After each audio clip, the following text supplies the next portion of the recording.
Hi everyone, welcome to my channel ஷஸ்மினாஸ் diary. மீண்டும் ஒரு புதிய முயற்சி உங்கள் எல்லாரோடையுமே ஷேர் பண்ணுறதுல ரொம்பவுமே மகிழ்ச்சி. இன்றைக்கி நம்ம ரொம்ப டேஸ்டியான வெறும் 3 பொருள் வச்சு செய்யக்கூடிய கடல் பாசி புடிங் ரெசிபி தான் பார்க்க போகிறோம். இந்த வெயில் காலத்தில் இது ரொம்ப பர்ஃபெக்டான ரெசிபின்னு கூட சொல்லிக்கொள்ளலாம். இஃப்தார் டைமில் இது உடம்பு ரொம்ப குளிர்ச்சியாக வச்சுருக்கும். அண்ட் அதோட நோன்பு இருக்கிறவங்க இதை டெய்லி எடுத்துக்கொள்ளுங்க, உடம்புக்கு ரொம்பவே குளிர்ச்சியாக இருக்கும். இந்த ஈஸியான ரொம்ப டேஸ்டியான கடல் பாசி புடிங் எப்படி செய்யலாம்னு பார்க்கலாம் வாங்க.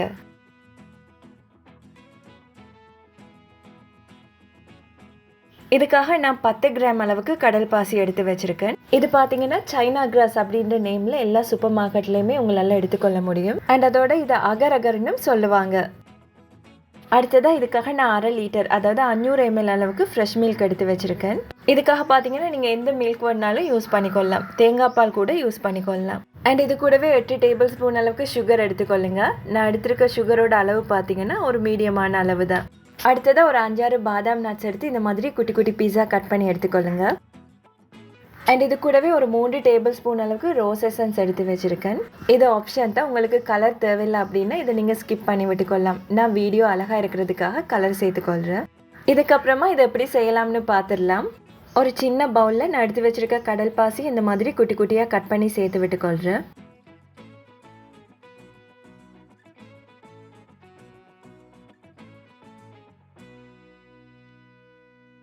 இப்போ இதில் ஒரு 2 கப் அளவுக்கு தண்ணி சேர்த்து இது ஒரு 1/2 மணி நேரம் வரைக்கும் ஊற வச்சு எடுத்துக்கொள்ளலாம்.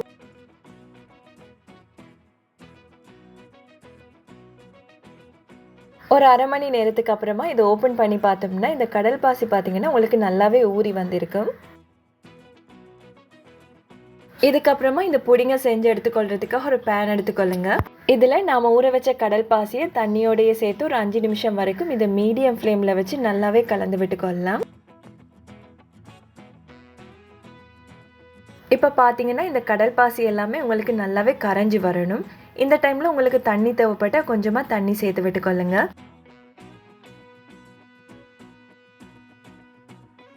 இதை நாம் ஏற்கனவே ஒரு 1/2 மணி நேரம் ஊற வச்சோம் இல்லையா, ஸோ அதனால் இது ஒரு 5-6 நிமிஷத்துலேயே உங்களுக்கு நல்லாவே கரைஞ்சி வந்துடும். அண்ட் அதோட இதை நம்ம ரொம்ப நேரம் கலந்து விட்டோம் அப்படின்னா இது ஒரு ஜெலி பதத்துக்கு மாறிடும். இப்போ பார்த்தீங்கன்னா இது எல்லாமே நல்லாவே கரைஞ்சி வந்திருக்கு. இந்த டைமில் ஸ்டவ் ஆஃப் பண்ணி விட்டு இது ஒரு ஓரமாக வச்சிடலாம். இதுக்கப்புறமா ஒரு பேனில் நான் எடுத்து வச்சுருக்க 1/2 லிட்டர் பாலை சேர்த்து விட்டுக்கொள்கிறேன். இப்போ இந்த பாலை மீடியம் ஹீட்டில் வச்சு நல்லாவே ஹீட் பண்ணி எடுத்துக்கொள்ளலாம். இதுக்காக பார்த்தீங்கன்னா நல்ல திக்கான பாலே சேர்த்துக்கொள்ளுங்க, அப்போ தான் புடிங் நல்ல டேஸ்டியாக இருக்கும். இதுக்காக நீங்கள் நல்ல திக்கான தேங்காய் பால் கூட யூஸ் பண்ணி செஞ்சு கொள்ளலாம், அதுவுமே இன்னும் ரொம்ப நல்லா இருக்கும். இப்போ இந்த பால் நல்லாவே பொங்கி வர அளவுக்கு இதை கொதிக்க வச்சு எடுத்துக்கொள்ளலாம். இப்போ பார்த்தீங்கன்னா நாம் சேர்த்த பால் நல்லாவே பொங்கினதும் ஒரு 2 நிமிஷம் வரைக்கும் இதை நல்லாவே கலந்து விட்டுக்கொள்ளுங்க.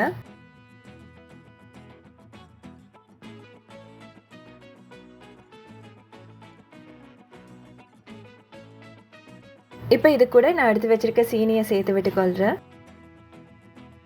சுகர் பார்த்தீங்கன்னா நம்ம டேஸ்ட்டுக்கு ஏற்ற மாதிரி இதில் கூட குறைய சேர்த்து விட்டுக்கொள்ளலாம். நான் பார்த்தீங்கன்னா இதில் ஒரு 8 டேபிள் ஸ்பூன் அளவுக்கு சுகர் சேர்த்துருக்கேன். இது ஒரு மீடியமான அளவு தான். இப்போ இதையுமே ஒரு தடவை நல்லாவே கலந்து விட்டுக்கொள்ளுங்க. இப்போ நாம் சேர்த்த சுகர் நல்லாவே கரைஞ்சி ஒரு கொதி வரட்டும். இப்போ பார்த்தீங்கன்னா இந்த பால் நல்லாவே கொதிக்க ஆரம்பிச்சிடுச்சு. இப்போ இந்த ஸ்டேஜில் ஸ்டவ்வை லோ ஃப்ளேமில் வச்சு நம்ம கரைச்சி வச்சுருக்க கடல் பாசி இதில் சேர்த்து விட்டுக்கொள்கிறேன். சேர்த்து இதையுமே நல்லாவே கரைச்சி எடுத்துக்கொள்ளலாம். இப்போ இது கூட நான் கொஞ்சமாக ரோஸ் எசன்ஸ் சேர்த்து இதை நல்லாவே கலந்து எடுத்துக்கொள்கிறேன். முக்கியமாக இதை லோ ஃப்ளேமில் வச்சே கரைச்சி எடுத்துக்கொள்ளுங்க, இல்லைன்னா இது உங்களுக்கு சீக்கிரமாகவே கட்டிப்பட ஆரம்பிச்சிடும். இப்போ இதில் பார்த்தீங்கன்னா நான் சேர்த்த கலர் கொஞ்சம் குறைவாகவே இருக்குது, ஸோ இதில் நான் இன்னும் கொஞ்சமே கலர் சேர்த்து விட்டுக்கொள்கிறேன். இப்போ பார்த்தீங்கன்னா நான் இதில் இந்த அளவுக்கு ரோஸ் எசன்ஸ் சேர்த்து இதை நல்லாவே கலந்து எடுத்துக்கொள்கிறேன். முக்கியமாக இது ரொம்ப கொதிக்கக்கூடாது, லேசாக சூடாக ஆரம்பித்ததுமே ஸ்டவ் ஆஃப் பண்ணி விட்டுக்கொள்ளுங்க. ஏன்னா இதை நம்ம ரொம்ப கொதிக்க விட்டோம் அப்படின்னா பால் தெரிஞ்ச மாதிரி போயிடும். ஸோ இது இந்த மாதிரி கொதித்ததுமே ஸ்டவ் ஆஃப் பண்ணி விட்டுக்கொள்ளுங்க. இப்போ இந்த புடிங்கை நான் ரெடி பண்ணி வச்சுருக்க கப்ஸில் ஊற்றி எடுத்துக்கொள்கிறேன். முக்கியமாக இதை ஊற்றும் பொழுது பபிள்ஸ் வராத அளவுக்கு இதை பொறுமையாக ஊற்றி எடுத்துக்கொள்ளுங்க. நீங்கள் இதுக்கு பதிலாக ட்ரேயில் கூட இது செஞ்சு எடுத்துக்கொள்ளலாம். பட் இந்த மாதிரி கப்பில் செய்யும்போது பார்த்தீங்கன்னா இது சர்வ் பண்ணுறது ரொம்பவே ஈஸியாக இருக்கும். அதனால தான் இதை நான் கப்ஸில் ஊற்றி எடுத்திருக்கேன்.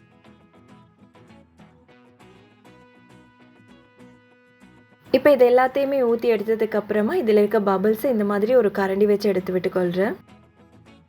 இந்த மாதிரி எடுத்தால் தான் நல்லா ஷைனிங்காக உங்களுக்கு இந்த ரோஸ் மில்க் புடிங் கிடைக்கும். அண்ட் அதோட இந்த பபிள்ஸ் அப்படியே விட்டிங்க அப்படின்னா இந்த புடிங் செட் ஆனாலும் இது அப்படியே தான் இருக்கும், பார்க்குறதுக்கு அழகாக இருக்காது. ஸோ இது மாதிரி எல்லாத்தையுமே எடுத்து விட்டுக்கொள்ளுங்க. இப்போ இது பார்க்குறதுக்கு அழகாக இருக்கிறதுக்காக பாதாம் நட்ஸ் இந்த மாதிரி குட்டி குட்டி பீஸா உடைச்சி இதில் சேர்த்து விட்டுக்கொள்கிறேன். இதுக்கு பதிலாக நீங்கள் எந்த நட்ஸ் வேணாலும் சேர்த்து விட்டுக்கொள்ளலாம். அண்ட் அதோட இந்த புடிங் செய்யும் போதே நீங்கள் இது சேர்த்து விட்டுக்கொள்ளலாம். பட் நான் இந்த வீடியோ அழகாக இருக்கிறதுக்காக இப்போ சேர்த்து விட்டுக்கொள்கிறேன். இப்போ இந்த புடிங் எல்லாமே முழுமையாக ஆறினதுக்கு அப்புறமா இது ஒரு 1/2 hour ஃப்ரிட்ஜில் வச்சு எடுத்துக்கொள்ளலாம்.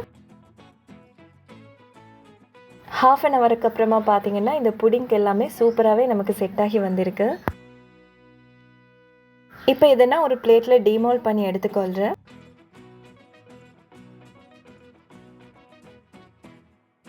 ஸோ அவ்வளவுதான், நம்மளுடைய டேஸ்டியான கடல் பாசி ரோஸ் மில்க் புடிங் சூப்பராகவே ரெடியாகி வந்திருக்கு. இப்போ இதை நான் கட் பண்ணி காட்டுறேன் பாருங்கள், இது எந்த அளவுக்கு ஜெல்லி மாதிரி சூப்பராக வந்திருக்குன்னு. சின்னவங்கள்ல இருந்து பெரியவங்க வரை இதை ரொம்ப விரும்பி சாப்பிடுவாங்க. அந்த அளவுக்கு இதோட சுவை ரொம்ப அருமையாக இருக்கும். இப்போ இதை நான் எடுத்து காட்டுறேன் பாருங்கள், இது எந்த அளவுக்கு ஷைனிங்காக ஜெல்லி மாதிரி சூப்பராக வந்திருக்குன்னு. ஸோ இந்த நோன்பு காலங்களில் இந்த மாதிரி கடல் பாசி வச்சு புடிங் அடிக்கடி செஞ்சு சாப்பிட்டு கொள்ளுங்கள். இது உங்கள் உடம்புக்கு ரொம்பவே குளிர்ச்சியை தரும். ஸோ கண்டிப்பாக நீங்களும் இதே மெத்தடில் ட்ரை பண்ணி பாருங்கள். வீட்டில் இருக்க எல்லாருமே ரொம்ப விரும்பி சாப்பிடுவாங்க. இந்த முயற்சிக்கான பலன் உங்கள் அன்பான ஆதரவும் அழகான சொற்களும் தாங்க. முயற்சி செய்கிறவங்களுக்கு கை கொடுக்கணும்னா உங்கள் அன்பானவங்களுக்கு ஷேர் பண்ணுங்கள், தோள் கொடுங்க. இதே போல் மீண்டும் ஒரு புது முயற்சியில் முடிந்தால் சந்திப்போம். அதுவரை மகிழ்ச்சியாக வாழ்வோம், முடிந்தால் வாழ வைப்போம். Bye bye.